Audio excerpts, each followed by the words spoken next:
Important चीज़ वही कि जो हम पिछले कुछ सत्रों से डिस्कस कर रहे हैं, हेज के साथ लॉन्ग बने रहे, क्या वही स्ट्रैटेजी आगे कंटिन्यू करना है?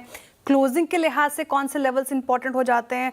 हमने 24,050 का वो जो इंपॉर्टेंट लेवल था वो तो तोड़ दिया। इंट्राडे फ्रेश लो अगर आप देखें 24,038 है, तो क्लोजिंग के लिहाज से क्या इंपॉर्टेंट लेवल्स होंगे, कंसिडरिंग आज एक्सपायरी भी और जो 3 PM मूव जो रहता है वो अक्सर दिखाई देता है? देखिए, एक तो ना सबसे पहली चीज़ तो ये कि हमने कल का लो भले ही ना तोड़ा हो, लेकिन कल के मुकाबले आज सेशन खराब है। क्योंकि कल का लो 24,000 था बस, लेकिन वो कल का लो 915 पे बना। उसके बाद मार्केट का वन वे पॉजिटिव मूव था।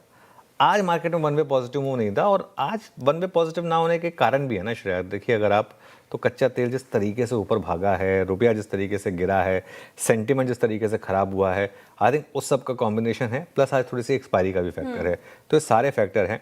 लेकिन मैं ये कहूँगा कि बाज़ार में ना घबराहट नहीं है, लोगों को फ्रस्ट्रेशन है। लेकिन मैं जितने भी लोगों से बात कर रहा हूँ ना, सबके दिमाग से ये निकल रहा है कि यार ये क्या है, इनको क्या पड़ी थी।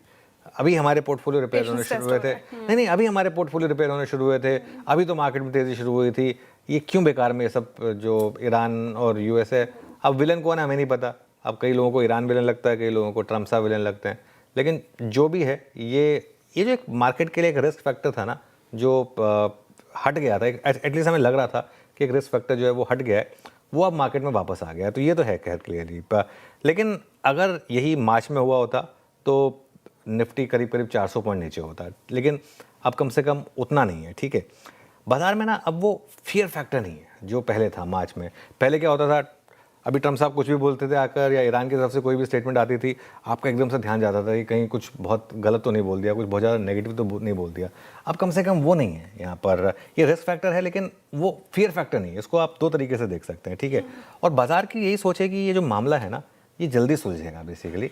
और लेकिन एक रिस्क फैक्टर तो खुला है, ये जो ट्रम्प और ये जो है, ये एक रिस्क फैक्टर तो बिल्कुल खुला है।